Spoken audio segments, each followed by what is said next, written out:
Remember Five Nights at Freddy's? Yeah, that was fun. I really liked Five Nights at Freddy's, but then, you know, it stopped being cool and you'd get made fun of if you liked it at all or anything like that.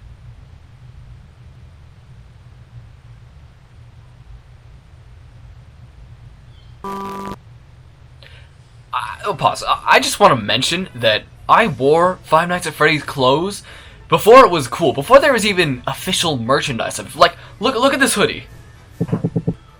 Boom.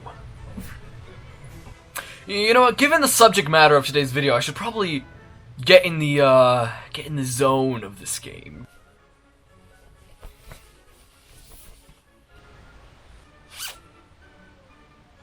Okay, now I'm ready. See that number down there? See the views on this video? Don't really add up, do they? Yeah, I'm gonna tell you how I got here. It involves a certain video game. Okay, so the year was 2014.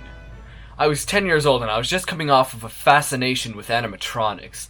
You know, Chuck E. Cheese, Showbiz Pizza, that type of stuff. I always viewed animatronics as just a little creepy, but also really intriguing and cool. After all, I only had one scary experience, and that was with a Munch animatronic at my friend's birthday party. It felt like it kept looking at me specifically. Well, anyway, I stopped caring about animatronics. But then, August of 2014 ran around, and then, in my recommendations, there was this video. It was so intriguing, but I was scared to click on it as I thought it would scare me to the point where I couldn't sleep. I was in Miami, visiting family, and I was using my cousin's computer. The video came up there, and, well, curiosity got the better of me. And so, I clicked it. And it scared the out of me. I skipped through most of the video, but the idea of it was the worst part. You see, the things that disturb me most are innocent things, or things that I'm fond of being twisted or disturbed in these creepy ways, and that's just always what gets straight to me. And, well, Five Nights at Freddy's was exactly that. I remember being so scared, trying to fall asleep, but just picturing that image of Foxy running down the halls and peeking into the office. It was just too much for my 10-year-old self to handle at the time. And, I was hooked. The day after, I watched more Five Nights at Freddy's videos, and, well, they kept scaring me, but I was just so into them. We're getting to the juicy part, trust me. Okay, now picture this. The day is September 20th, 2014. I was looking at pictures of the animatronics, as you do, and, well, I stumbled across this image. Yeah, I was fully convinced. I looked up some videos of Freddy Fazbear's Pizza in real life on YouTube, and I found some videos of kids going to Google Maps and looking up Freddy Fazbear's and, well, finding these locations that people had just made up with the picture. The locations were set literally in the middle of nowhere, just in a park or random curb of a street, but something about there being nothing there added to the mystery that this place could have been shut down 30 years ago, and this is all that remained. I ended up calling the number from the game, which led to a fax machine, which creeped me out. Alright, we're gonna call 1-800-FAZBEAR. I wonder if it's real. Just exit. No, just turn the volume off. I mean, speaker mode. It's fake! At least the number is fake.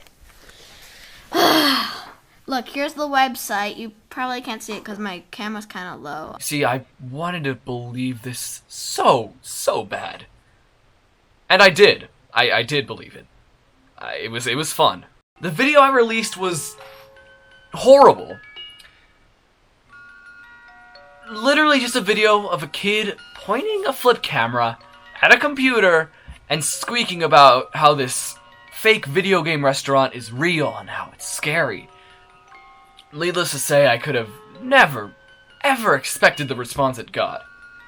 I had about 40 subscribers on my channel at the time, and you see, I had this dream of becoming a big YouTuber with over 100 subscribers, and, well, needless to say, I reached that goal somewhat quickly. On November 1st, I uploaded a part 2, essentially, to that video, in a similar format, but more, organized. In this video, I was talking about Foxy, which I had seen on Google Maps. This seemed very realistic at the time, not having full knowledge of the creative engineering animatronics, so I was scared, and hooked, and convinced, and it was so fun. We have here Foxy. Look at this. Guys, this seems so real, it's insane. I'm not going to be calling any numbers in this video. Look at that. That is Foxy. I even made a chart cataloging the views of the first week from releasing that video, and, well, it's still on my door here, as you can see. The videos blew up and are now sitting at combined 1 million views. Unfortunately, YouTube took down all the comments because I was a minor in the video, so I can't get them back, but they were funny. There was a lot of hate stuff that was just really, really mean over this little kid. And I got angry. I responded to every single one of those hate comments that when they were first coming in. Usually eventually I learned to deal with them, but at the time they were just too much. But I think I've talked enough about my YouTube videos. Now, I want to bring up some nostalgia for all the Zoomers in the audience. Remember this? We're waiting every night to finally romantic newcomers to play with us. For many years we've been alone. It's been so long since I last have seen my soul lost to this monster, to the man behind the slaughter. Since you've been gone, I've been singing this stupid song so I could ponder the sanity of your mother. I hope you die in a fire. Hope you'll be stabbed in the heart. Hope you'll get shot and expire. Yeah, I bet some of you just really felt that. I love these songs, as many, many others did. See, I was already fond of the Living Tombstone as I was a major brony at the time.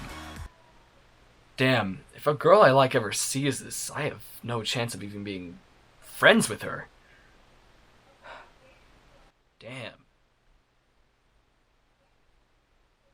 Anyway, the songs were freaking awesome. The first Five Nights at Freddy's song captured the spirit of the game almost perfectly for me. I loved it so much, as I'm sure many of you others did. Oh man, then the second one. Oh, this one came out shortly after the release of Five Nights at Freddy's 2, and this one is actually genuinely pretty good. Yeah, I still stand by that opinion. Okay, confession time. I never actually forgot the lyrics to any of these songs. Despite not listening to them for 3 solid years, I still remember them like it was yesterday.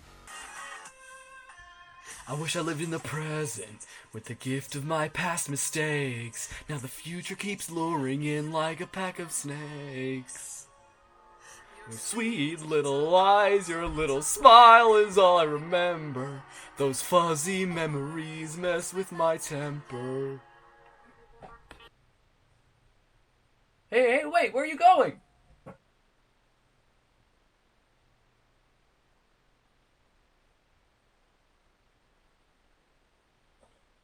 Yeah, I hope I'm not alone in this. If anyone else remembers this, like, come on. It was, yeah.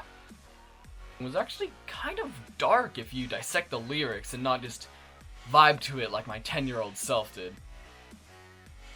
I had this little SanDisk MP3 player, and I had the 3 Five Nights at Freddy's songs on there, among remixes of them and, you know, mashups, and oh, I used that thing a lot. I would just play them on repeat. It was awesome. Then the third song came out, and it was edgy, and I mean edgy for a Five Nights at Freddy's song, and damn, I loved it. And of course, the games, they were just a big part of this as well. See, I had learned this tutorial on how to use Steam, like Windows Steam on Mac through this Wine software. Whatever. I was lucky because I got to play these Five Nights at Freddy's games on my computer, all of them. Yeah. The second one was my favorite gameplay-wise, but I feel like the third and the first one were more scary. So at the time, there was like no merch at all. I mean, it was an indie game after all, so you gotta take that into consideration, but there was nothing. So I resorted to getting knockoff stuff. First, I had my hoodie that I got from eBay, but there was something more that I wanted. I wanted toys. A company called Sanshi started releasing this really high quality Five Nights at Freddy's merchandise, such as the plush toys, hoodies, posters. I actually picked up the poster and the Foxy plush, and they were awesome. It's huge! Alongside a Chica mask. This mask was awesome. It's a little, melty now. It kind of completely fell apart at the bottom, but it served its purpose when it did, and well,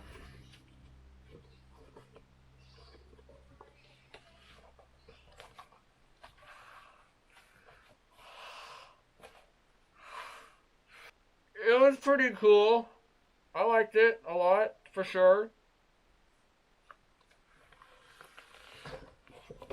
But they still didn't make any action figures. You see, bootleg toy designers took this as an opportunity to capitalize on the famous success of Five Nights at Freddy's and started making knockoff Five Nights at Freddy's toys made and sold in Mexico. And we are going to take a look at them now.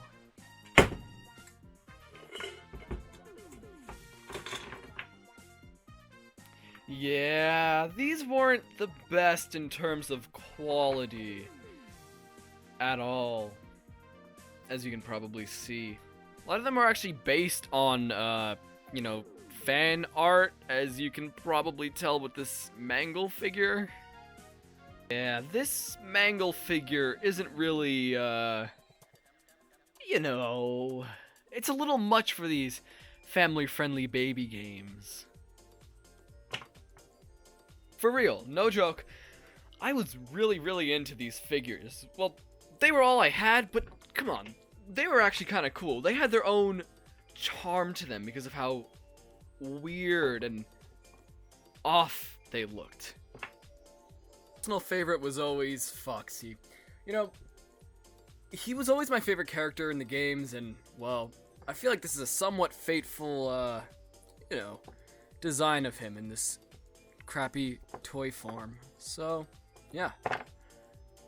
These were all made of this really strong plastic that, from looking at these, you think you can just put a little pressure and they'll snap in half. No. They're rock solid.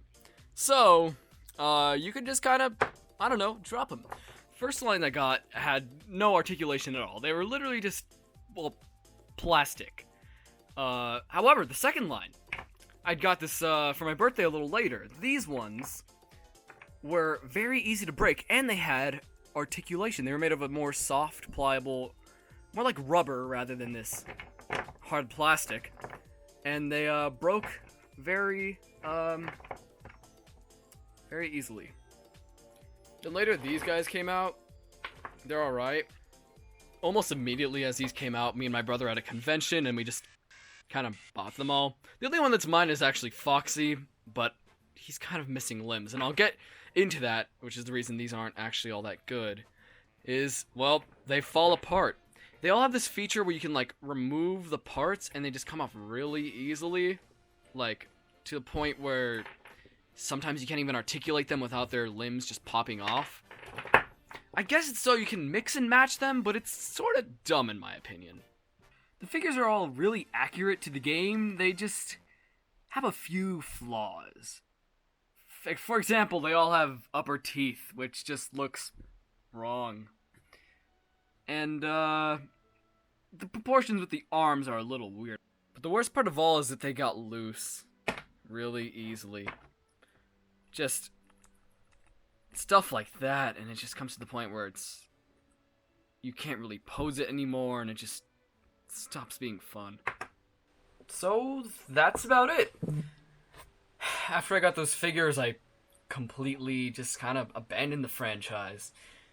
Well, Sister Location came out, and there were some books and a couple other things, but I didn't. Of course, the most important thing is you'd get bullied if you wore Five Nights at Freddy's stuff or talked about it or were a fan of it at all in like 2016, 17. There has been a resurgence, a major one at that. Essentially, Five Nights at Freddy's is cool again. It's cool again. Crazy, right? How?